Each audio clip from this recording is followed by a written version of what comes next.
Every week, the Payne family cuts straight to the real financial story. The one question, Bob, everyone's asking is, are we in an artificial intelligence bubble? You've been through boom and bust. What do you think? No hype, no myths. Just what actually matters to your money. Does feel very similar to what we experienced in the 90s. Where are we, though? Are we in 1995, 1997, 1999? Listen to the Pain Points of Wealth on the Red Apple Podcast Network. Excuse me! Taxi! This is the 77 WABC minicast. So everybody wondering what's going to happen on Capitol Hill. Could we have a partial government shutdown as early as a few hours from now at midnight is the deadline?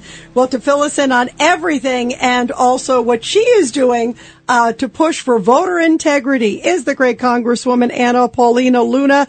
And Anna, I've been hearing from John that you had a great time at the Russian New Year there in Florida. We did. It was wonderful. But, unfortunately, I wish I had better news to report. But we were just told that, the House fully intends on bringing these appropriations bills via something called suspension, which means it can't go to the Rules Committee. It goes around the traditional process and actually how you would do legislation. And really why they would want to go around the Rules Committee is because we were going to be submitting an amendment that would essentially force the Senate to vote on the SAVE Act. And by that, I mean, we were going to basically stick it inside this vehicle, this legislation in the appropriations to where they couldn't strip it out. The leadership, as well as members of Congress in both the House and the Senate, know that if there's a standalone vote on the SAVE Act, or the Save America Act, as President Trump likes to call it, it's going to fail. Okay, we ran on voter ID, we ran on election integrity, and this is unacceptable. And so I am so furious right now. I think that there's some bigger issues within the conference if they choose to proceed in this direction, which I think they're going to. Yeah. So by the way, I applaud you because I saw you, Congresswoman, talking about how important, and you were planning to even attach it originally when they weren't going to separate the bills, like make it a sort of a contingency for reopening the governor, which I thought was brilliant. And yet, so then what does that mean? Does it look like there'll be a partial government shutdown in a matter of hours? No, or what does that mean? It looks like the Senate's gonna, so look, they know that they're gonna have to rely on Democrat support. So when they do something by suspension, that means it has to pass with 2/3 of both, of the majority in the House, meaning that Democrats will have to vote for it. And I think there's so much, pork in it and special pet projects for various senators, et cetera, that Democrats, of course, are going to vote for this, right? But the point is that if you're going to force Republicans to vote for this, or you're going to rely on Republicans, why could we not just deliver the very basics of what we promised our voters, right? Which is election integrity. And they know, and I'm so sick and tired of this messaging, we're going to do this on election integrity. We pass a bill and it goes to die in the Senate.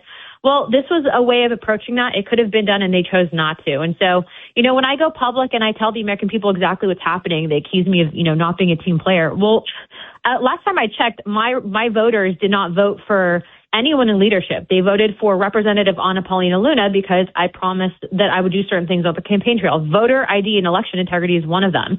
And so I went public with what they're trying to do.